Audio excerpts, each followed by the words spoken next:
We're going to live here as a family, so outsiders need to leave. My mother-in-law slowly and carefully explained this to make sure I understood. Nelda's face turned red while she put her hand over her mouth. Unable to hold back, Nelda burst into laughter, which triggered my mother-in-law to laugh out loud as well. Right after my father passed away, my in-laws seemed to have been lying in wait, and they showed up trying to take over our high-rise apartment. Surrounded by their laughter, I just bowed my head. My shoulders were shaking. Perhaps feeling pity for me, Brad spoke words of comfort. Don't be so down. I let you be by your father's side, so you should have no regrets. Now it's my turn to do the same. Why don't you go visit Helen? Though, I'm not sure if she will be okay with it. I shook my shoulders, holding back my tears. But I couldn't bear it anymore. Suddenly, I lifted my face and started laughing loudly. Ahahaha. I wiped the tears from the corner of my eyes. Do as you please. I've already contacted the lawyer. It's arrogant to emphasize that I did my filial duty. Thinking that they were enjoying themselves behind our backs, deceiving me and my father, anger welled up within me. I was determined to spoil their plans of joy following my father's death. I am Michelle White, 53 years old. My only daughter, Helen, graduated from university this year and started working. I thought I'd be more at ease after finishing raising her, but I'm still worried about Helen, who lives alone in the city. It has been 6 months since she started her job, but she hasn't come home even once.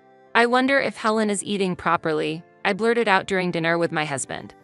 Tonight's menu was meat and potatoes, Helen's favorite. Eating that, I couldn't help but think of her face. She just started her job, so I know she's busy, but that's exactly why I want to make nutritious meals for her. Brad was right in front of me, but he didn't even glance my way. He clutched his smartphone in his left hand, staring at it while eating. He wasn't focused on the meal, spilling the broth on the table and making unpleasant chewing noises. Brad, are you listening? Brad gave no response. It seemed like my voice never reached his ears, and the concerns I had once again felt like mere monologues, shutting my anxious feelings in. When was the last time Brad and I had a proper conversation? I never thought we would become a couple so lacking in communication when we got married. I met Brad 23 years ago. A friend introduced him to me just before I turned 30. Brad was well-educated and worked for a major company, which made me nervous, but I was immediately taken by his kind, confident smile. It seemed he liked me too, and we started dating. He always planned dates at sophisticated cafes and romantic spots featured in fashion magazines, escorting me each time. I've been really focused on my work and didn't have much luck with women, but meeting you felt as if it were predestined. I can tell you are the one for me. His handsome features made even the sweetest words seem fitting. He was like a prince who openly expressed his love. But I was not a princess. I was just an ordinary office worker. I was anxious about whether I was good enough for someone so elite. While I was having such worries, Brad unexpectedly proposed to me. While it should have been a joyful moment, the fact that we had only known each other for 2 months made me anxious, and I couldn't say yes. When I shared my concerns, he gently embraced me and whispered in my ear, "Marriage doesn't need extra emotions. To me, you are the best." So we got married, and I felt like the happiest woman in the world. That was until the day after our wedding when our new married life began. "Michelle, are you really going to feed me this?" Brad said coldly as he looked at me, setting the breakfast on the table. His face was very cold, and he clearly seemed in a bad mood, though I couldn't understand why. It was our first day living together, so I had put extra effort into the cooking. I prepared a lavish breakfast, including an omelet with crispy bacon, yogurt parfait with berries and oats, and freshly baked scones right from the oven. I just need coffee and bread in the morning. It's hard to read the newspaper with anything else. Ah, I see. You're the type who doesn't think about efficiency and enjoys a leisurely, inefficient meal in the morning. How that figures. Brad's attitude had changed completely since yesterday.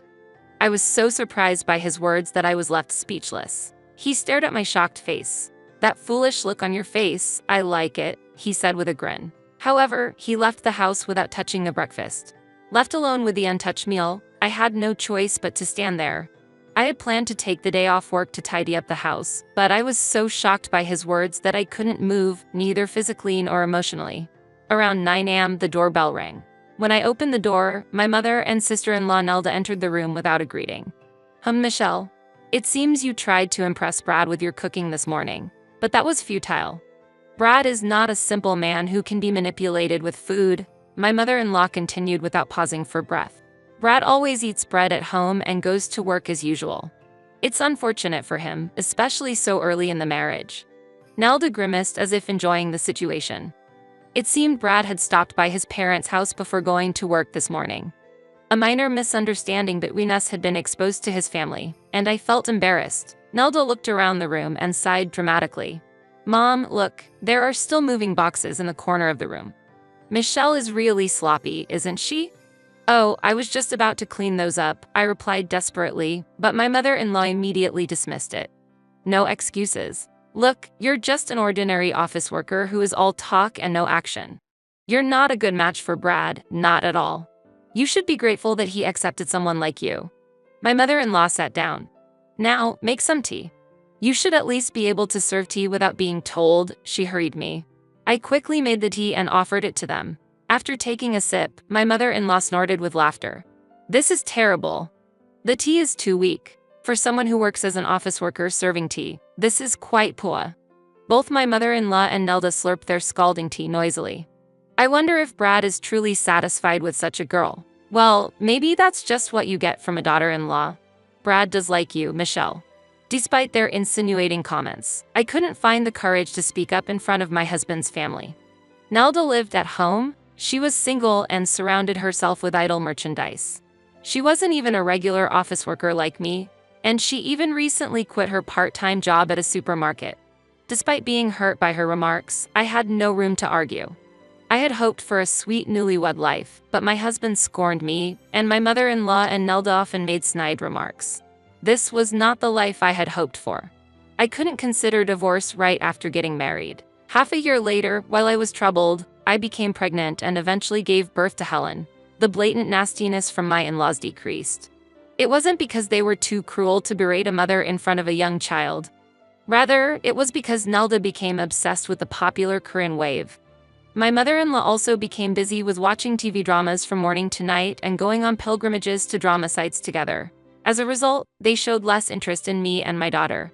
It's sad that Helen didn't feel her grandmother's love, but maintaining a proper distance had somehow kept our household calm. Brad seemed satisfied as long as I fully understood and supported his pace of life. Time flew by, and before I knew it, we'd been married for 23 years. While it can't be said that I am extremely happy, we have been living a stable, untroubled life. I thought time would just quietly continue to pass. However, Brad surprisingly suggested something new. How about we live together now? I was so surprised that I dropped my spoon. Brad's voice, which I hadn't heard in a while, seemed almost like a hallucination. What? I gasped, feeling the blood drain from my face. I thought he meant living with my mother-in-law, but I was mistaken. Isn't your father going to rebuild his house? I thought, why not live together then? I had mentioned my father's house situation to Brad a few days ago but didn't get any reaction at that time. However, it seemed he had been listening after all. It's ridiculous that he wants to rebuild his house in his 80s, even if the house is aging. Well, that's probably just an excuse. He surely wants to bring you closer by building a new house. Your mother passed away a few years ago and your father is getting old. Living alone must be tough. While confused by the unexpected suggestion, I desperately tried to understand. But you know, I'd prefer to live in an apartment, not a detached house. It's us who are going to be living there long-term, not your father, so I hope this bit of selfishness can be excused in exchange for living together. Without mocking my stunned silence, Brad continued in a gentle tone. Also, I'm worried about you, Michelle. You worry too much about Helen. Now that you're finally free from childcare, it's time to start the second phase of your life. Changing environments will help refresh your mood. Thank you, Brad. Although he might seem aloof, he had been considering my feelings. Tears welled up in my eyes. I immediately talked to my father about moving in together and he was very happy and couldn't thank Brad enough. Once the decision was made, Brad acted quickly, as if he had been eyeing it from the start, and contracted a new high-rise apartment. Even though Brad works at a major company, going for a high-rise apartment was surprising. I only receive a monthly allowance for living expenses and am not familiar with our savings, but when I checked the market price of the apartment, my head started to spin. Now that Helen is independent, I don't feel like living in a family-type apartment anymore. I want to start the second phase of my life. Since it's going to be our last home, I think it's okay to indulge a little. It seemed my father had already agreed and plans had been moving forward without my knowledge. Although I felt a bit anxious, living in the high-rise apartment was actually very comfortable. This beautiful new home was supposed to be the start of a fulfilling second phase of my life. However, my relationship with Brad gradually deteriorated. There was some conversation until the purchase of the new home, but afterwards, the previous silence returned. Additionally, his overtime and business trips increased, and he barely came home. Maybe Brad can't relax at home because my father is there? My father looked sad and seemed to have lost his energy, confining himself to the small space. Dad, do you no longer go to your ballroom dancing classes or do karaoke? It seems you haven't gone since we moved. I've decided to quit. Why? Well, it's fine. I get to spend time with you. That's enough for me. My father lost his hobbies and he seemed to have aged rapidly. Even when I encouraged him to go out, he oddly only went for walks late at night. Then, just a year after we started living together, my father was rushed to the hospital due to an illness. While preparing for his hospitalization, I found a passbook hidden among his clothes when I opened his drawer. It felt wrong to go through my father's personal items, but something felt off. When I opened the passbook, a surprising truth was revealed. Dad, what is this all about? I rushed to the hospital and confronted my father directly. However, he just smiled. Spending time with Michelle was the greatest happiness for me.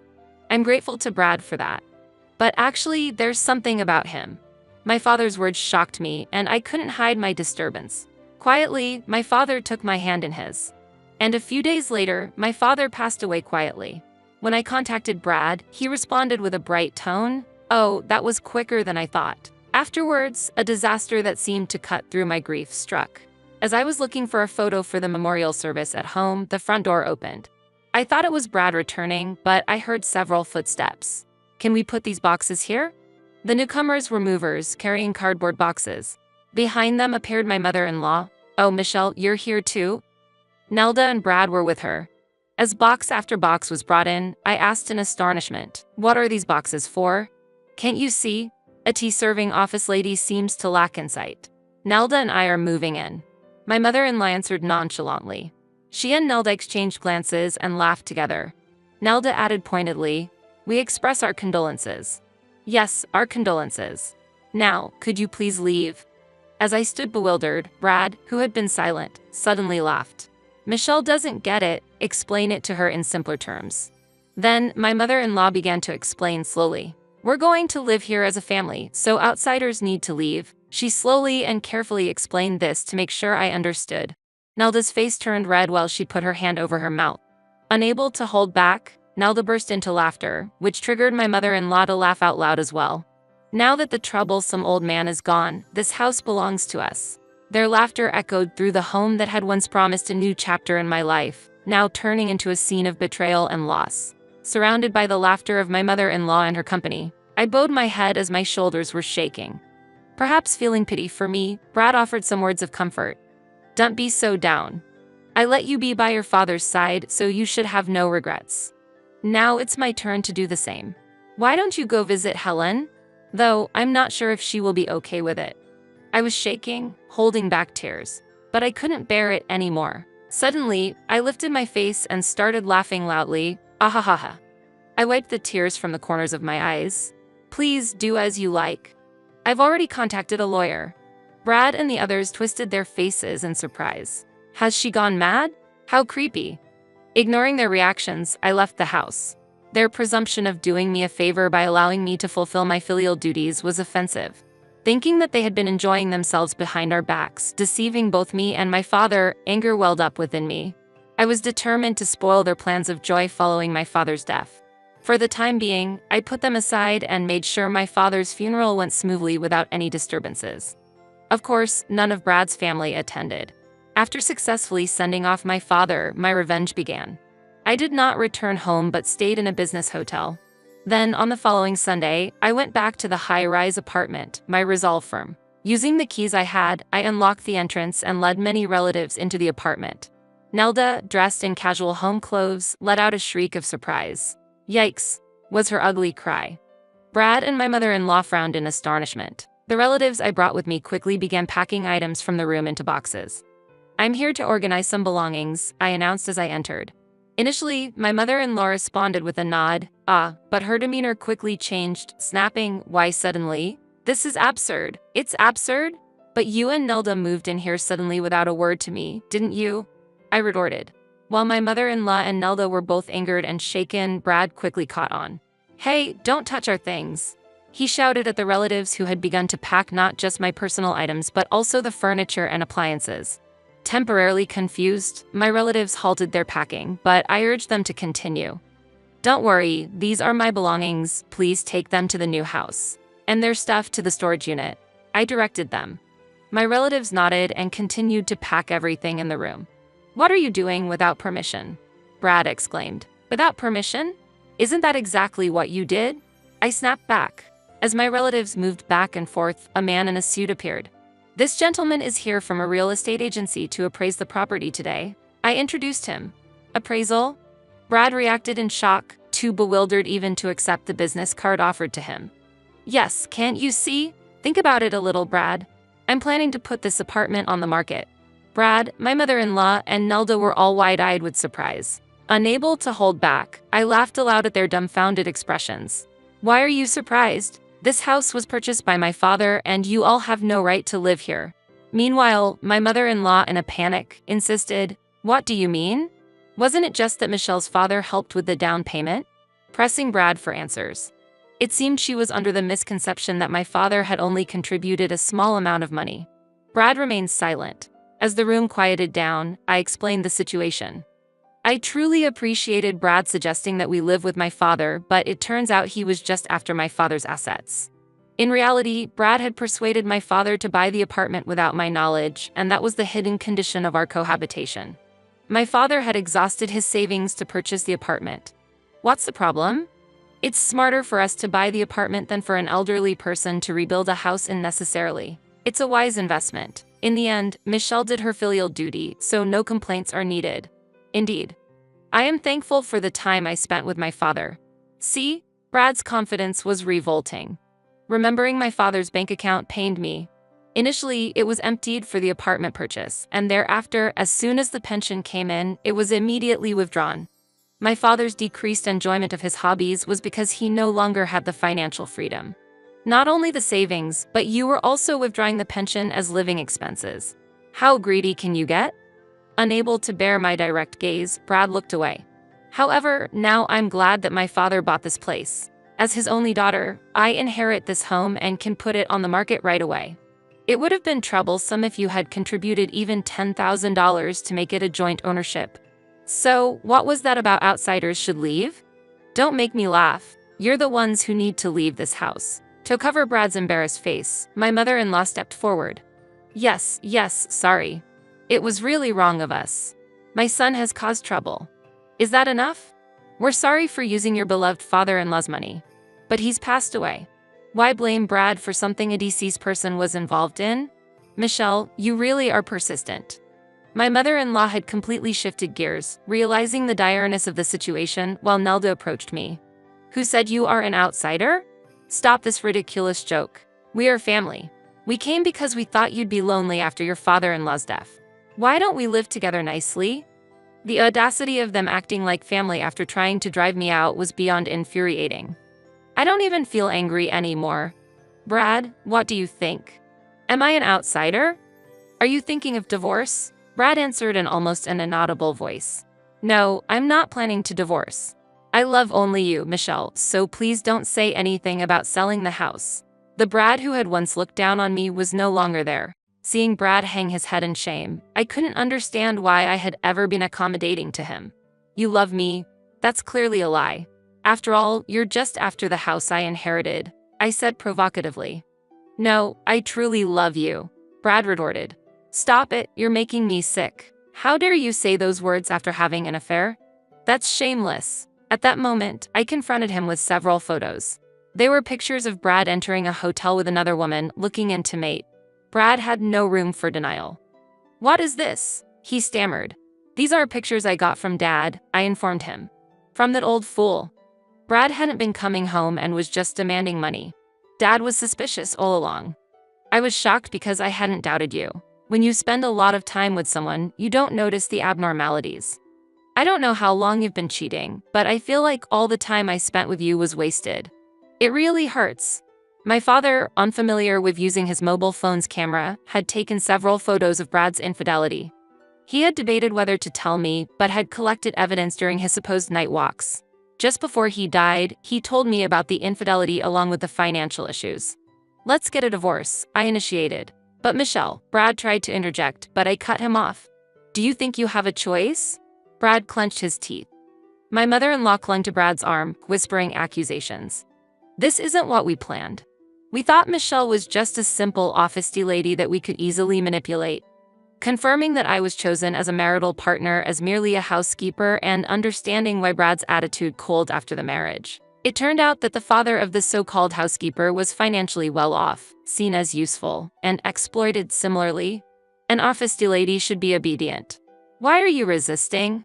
You used to be so quiet, and now you've become clever as you've gotten older.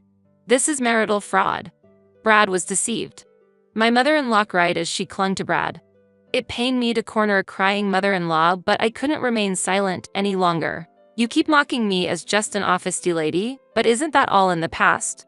Dragging decades-old issues into the modern days with such outdated views is extremely backward. It's like you're declaring yourself outdated. Don't you find that embarrassing?" My mother-in-law was visibly angry. "How dare you, a mere daughter-in-law, speak like that?" she retorted. The atmosphere was tense, the reality of our fractured relationships starkly apparent. The house, once a symbol of familial unity and potential prosperity, had become an arena of betrayal and exposed secrets, underscoring the vast gulf of misunderstanding and manipulation that had underpinned what I once believed was a loving relationship. Brad, with tears in his eyes, raised his voice in defiance. "Yeah, you couldn't live without me." He trembled like a small dog trying to stand its ground. "Brad, you know I worked too. Maybe my salary wasn't enough for the high rent or for Helen's education expenses. But," tears spilled from Brad's eyes, yet I continued, "I can earn enough to cover my own living expenses. It was tough to balance raising a kid and work, but I'm really glad I kept going. Thank you for everything, Brad. Goodbye." My mother-in-law glared at me with fury, but as Nelda tried to intervene, my mother-in-law ignored her and screamed her true feelings. "A daughter-in-law doesn't need judgment or money. Being stupid is enough." Her voice echoed in the now empty room, stripped of furniture. Nelda collapsed to the floor. Brad looked up to the heavens. The subsequent disputes were intense, but eventually, the house was sold and the divorce from Brad was finalized. When I filed for division of assets due to his infidelity, Brad quietly agreed. "Help me, I almost have no savings." While he had been wasting money, it turned out that his salary was much less than expected. Despite working at a large company with a high education, he had not advanced to a useful position even after turning 50, was not entrusted with significant tasks, and hardly did any overtime. As a result, his take-home pay was nearly the same as a new employee.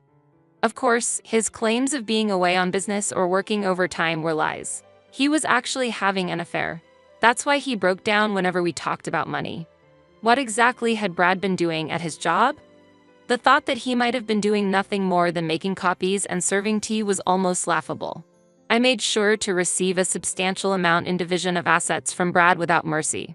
Just when everything seemed settled and I felt relieved, only 3 months after the divorce, Brad reached out to me, suggesting we get back together, which made me shiver. "Michelle, won't you start over with me from the beginning?" Previously, Brad had been proud of his job, but after our divorce, he moved into a cheap 2-room apartment with his mother and Nelda. The reality of his situation and his attempt at reconciliation felt both pitiful and infuriating. My journey had brought me too far to consider turning back to a man who had revealed himself so thoroughly. Brad's unexpectedly low salary shocked his mother, who had been counting on his high income. After several loud arguments in their thin-walled apartment, Brad left his mother and Nelda behind. Feeling mismatched with his company's expectations, he resigned from his job, despite deciding to start a new life with his affair partner. Once his financial instability became apparent, he was abandoned and eventually returned to me. Seeing Brad completely misunderstand his own situation was disheartening. When I demanded property division from his affair partner, she was furious, accusing Brad of being with her for money, yet there was never any future in their relationship. "I cannot possibly get back together with you." I firmly refused him. Brad left, deeply hurt, but the problems didn't stop there. "We have no money. Please, can you help us? Or at least lend us some? Brad's mother and Nelda pleaded with me. It seemed Brad had returned to his mother's side. Despite claiming to be an elite, he spent his nights living lavishly in the city, quickly accumulating debt which he seemed to ignore. With no choice left, his mother and Nelda began working part-time jobs, though it seemed to have little effect. I don't have money to lend to others, I told them.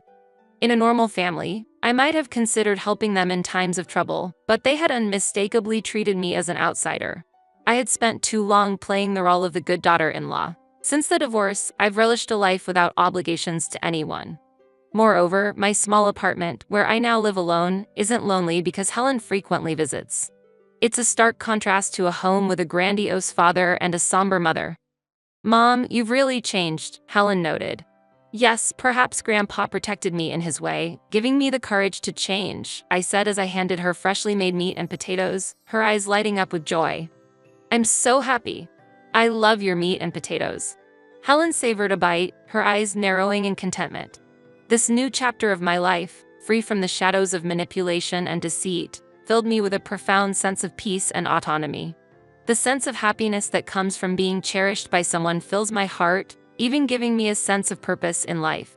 I am inspired to continue transforming myself, hoping to become strong enough to protect my daughter. Don't worry, the taste of the meat and potatoes hasn't changed, I assured her.